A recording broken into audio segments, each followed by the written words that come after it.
Ho, ho, ho. Welcome to The Last Word, brought to you by Montgomery Bank. Salutations all. Santa Claus David Jenkins. This is my little elf, Chris Post. And we have Christmas on the schedule. Christmas tournaments. The best time of the year. And funny hats and awful ties. Golf, Santa golfing, I don't know. It's just, terrible. He started putting stuff on. I felt jealous and envious, so I threw something together. It's my tie. And this is... My look's much better, but This is not cool. I can't do this. Sorry. Well, I'm going to wear mine. Right. It's Christmas. It is Christmas. I love Don't Christmas. be the Grinch. I'm not a Grinch. I love Christmas. I just, I'm not, entirely prepared for it. All right, let's go. Christmas tournament. Christmas tournaments. Yes. My favorite time of the year. Love the Bloomfield Christmas tournament. Been going to it since I was, your size. But JFK I was was really young. president. Your height, but I was really young. Mm-hmm. But probably since I was like 6 or 7, Mm-hmm. I think I started going to it. Love the Bloomfield Christmas tournament, and I cannot ever remember a season of the Bloomfield Christmas tournament where going in you had no idea who's going to win that thing. I mean, any team could win it. But the parity in this year's tournament is just off the chart because you look at Hayti, the number 1 seed, and you're like, Hayti? Yeah. They're good, but Hayti, a top seed, Yeah. and it's been kind of dominated by Kennett for the most part the last few years. Dexter and Kennett the last, 15 years have kind of dominated this tournament. But this year, it's anybody's game. And that's kind of the topic of this year. I mean, you really don't know. It's unpredictable. And Bloomfield Christmas Tournament, it's something I didn't grow up with. I know it's a huge tournament. It's a good, solid tournament all the way around. I think you see more upsets, in that one than you do in any other. It's a more balanced tournament. I think so too. The teams usually aren't quite the caliber as the Cape tournament, but you have usually a lot better games. Yeah. You don't have to wait for a semifinal game to have a really, really good game. And, a lot of times opening night you have some good games. Atmosphere is second to none, in my opinion. And, like I said, it's my favorite tournament of the year, with the exception of district tournaments. Yeah, and with the Southeast Missourian Christmas Tournament, you have, obviously, Jackson, you have Notre Dame, Cape, Scott Central's usually, I think they've won the second most, and then Charleston. I think that's another. You have an idea of who might win. It's usually those big schools, and not many smaller schools outside of. Scott Central won that, but even then, you don't really have an idea of who might come out on top of that one. You don't know. Jackson, I believe, was number 1 seed, and then after that, who knows?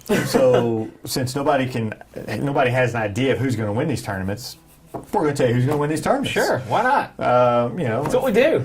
Yeah, that's So we'll want to start get some out. Wrong predictions. We'll start out with the Southeast Missourian tournament. That's your baby. That's what I grew up with. Right, and I grew up in Bloomfield. Right. That's Southeast Missourian. That's your tournament. So who do you think's going to win it?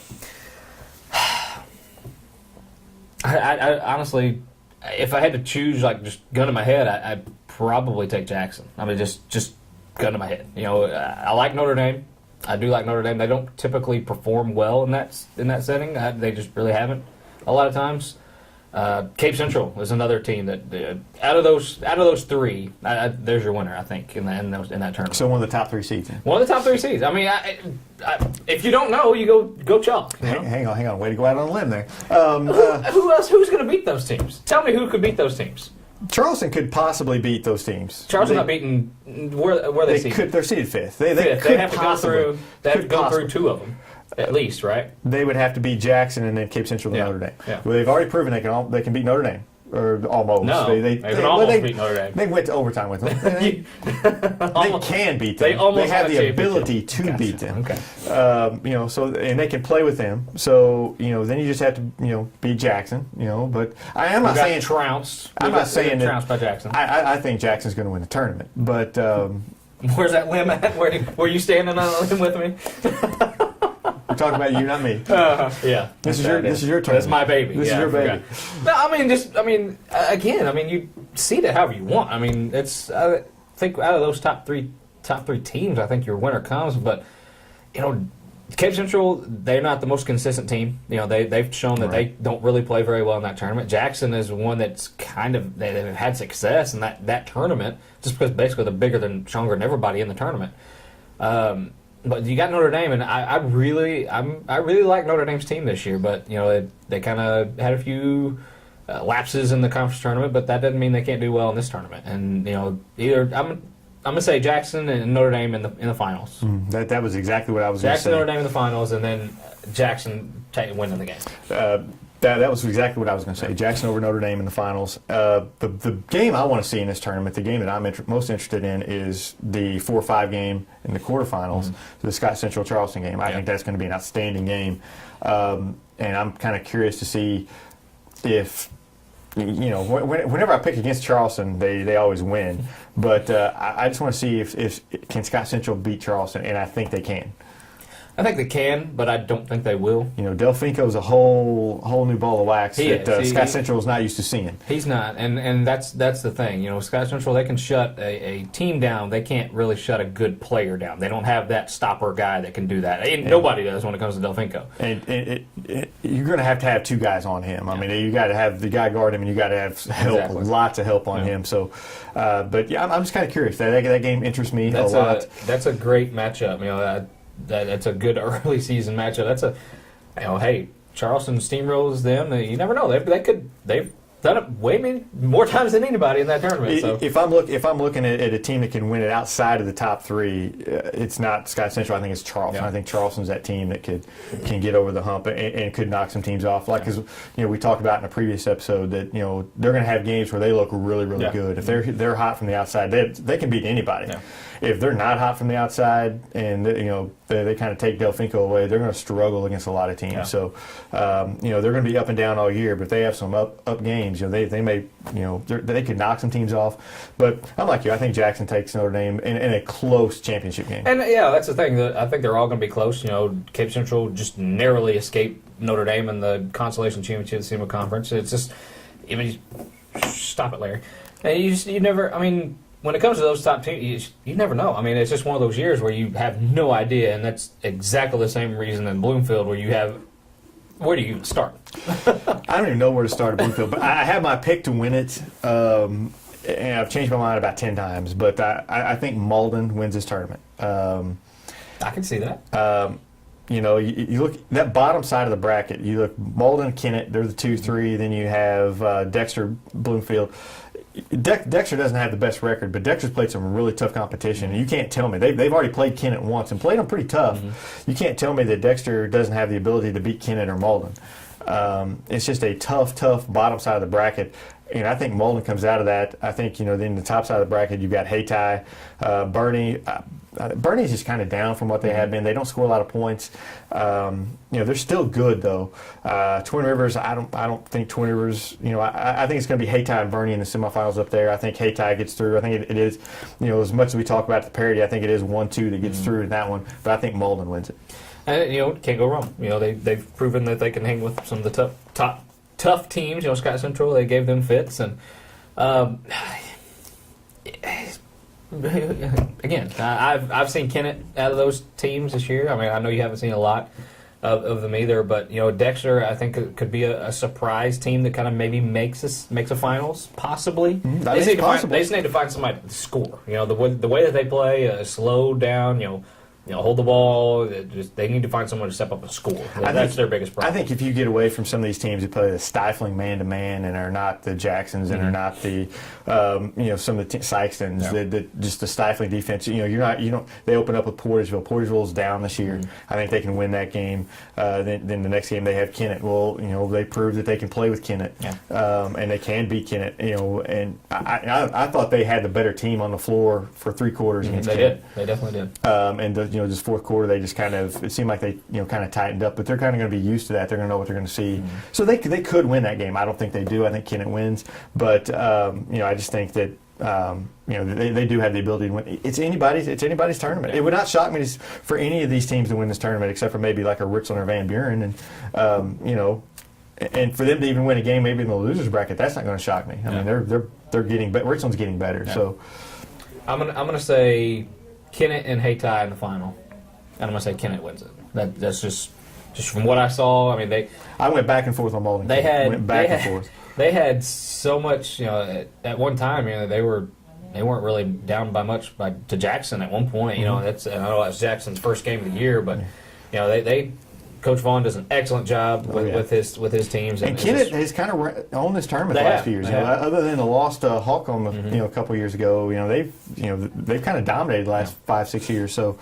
It is that's a good pick, and like I said, I went back and forth on the Malden Kennett thing. Malden beating Kennett a few weeks ago, that kind of opened my eyes to Malden. I think has the ability to win this tournament, and I don't know. For some reason, just my gut tells me Malden. I think it's a good pick. We have some other Christmas tournaments going on. Sykeston's in the St. Dominic Christmas tournament, I think, for the 4th year now. Yeah, I think they won the last 3. And the second maybe seed the last 4. I don't even know. The second seed in that last 3. Yeah. The second maybe last 6. 3 of the 4. 3 of the 4. So they've won 17 of them. Anyway, they've never lost. They've never lost a game at St. Dominic. Okay. They've never lost a game at St. Dominic. They've won. They've won the tournament every time they've been in it. And I think this year they're seeded 2nd. Fort Zumwalt South is the top seed. They have 2 D1 guards. They were the top seed last year, Fort Zumwalt South was, and they lost in the first round to the 8th seed. So, Sykeston, we talk about Kennett, Odin, and Bloomfield. Sykeston has dominated the St. Dominic tournament. I think they lose in the championship to Fort Zumwalt South. They're getting better, but I just don't think that they're to that point where they can win that tournament. We don't see any of those teams. We don't see any of those teams, so don't really know too much. We just go by what we read and see, but we're just throwing darts on all of these. When you face those teams up, they're just a different style. They're bigger. They're usually a little bit more quicker. Sykeston hadn't had that much trouble with them. I think this year they have some trouble with that size this year. They don't have a guy that can battle like JT Jones down the side. They don't have somebody like that. But I think you're right. I think they might make the championship. I don't think they win. I think Sumwalt South has a distinct matchup advantage against them with the quick guards. I think that's kind of some things that have given Sykeston some trouble this year. Charleston, for example, they have some good quick guards, and I think that's going to kind of. But I think Sykeston gets 2 wins in the tournament. I think they take that as a win. I do too. They might be seated just a little high at that 2 seed for me, but hey, 2 wins in that tournament, that's great for them in their year and on a positive note. But we also have the 51st annual Carbondale Holiday Tournament. New Madras, the only local team in that one. They play Heron on Friday. Jinx, explain this tournament. It's a little different. I love the way that this tournament is I wish some, especially the Cape tournament, would go to this way. I was thinking the exact same thing. This would be perfect fit for them. You have the top part of the bracket is your small schools, the bottom part of the bracket is your large schools, and you play your tournament, and then you have they play in 3 days. They play Friday, it's a 16-team tournament. They play Friday, Saturday, Sunday, and then you have your tournament winners on Sunday.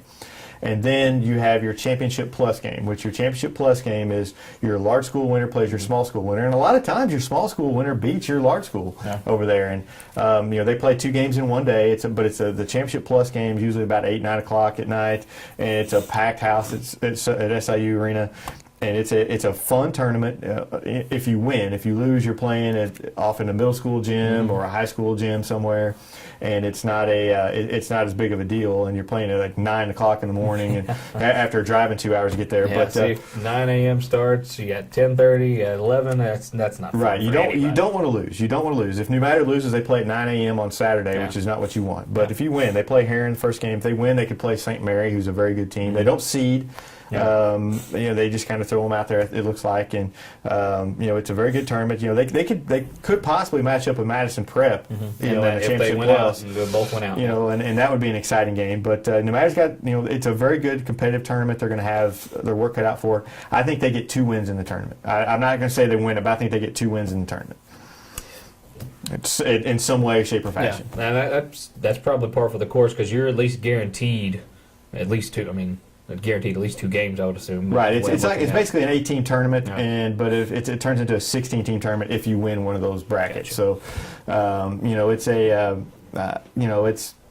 it's a fun tournament. I think this would shake up. It doesn't really fit the Bloomfield tournament because you have a lot of close teams. But when you have, you're talking about the Cape. I'm not a huge fan of it because first day is just meaningless. It really is. You get to play. It's great for small schools, but it doesn't mean anything. I've said for years I think this would be the way to go. There's really not enough large school teams to fill out that large school top, so you'd have. But it would be I think it would be weighted appropriately. But you could find out. You could have a team play up, like a Scott Central could play up in the larger school because they would dominate the small school, and you could do stuff like that. But I think it would be a great idea, and I love the Carbondale tournament. It's just over an hour away, so that's the only problem with going over there. Plus, it's the same time as my favorite tournament, the Bloomfield tournament. Well, tons of Christmas tournaments, tons of presents. Hopefully, everyone's gotten, and Santa's come to your house. Hope you're good and ridiculous hats and Merry Christmas, everybody, from the last word. Honestly, Merry Christmas from us. We appreciate you watching. Yes. Thank you very much for everything. I hope everybody has a great new year, and thank you guys for watching. Thanks for supporting us, and on behalf of all of us here at the Standard Democrat, David Jenkins, Chris Popes, we thank you guys. Truly, we mean it. Thank you. Merry Christmas.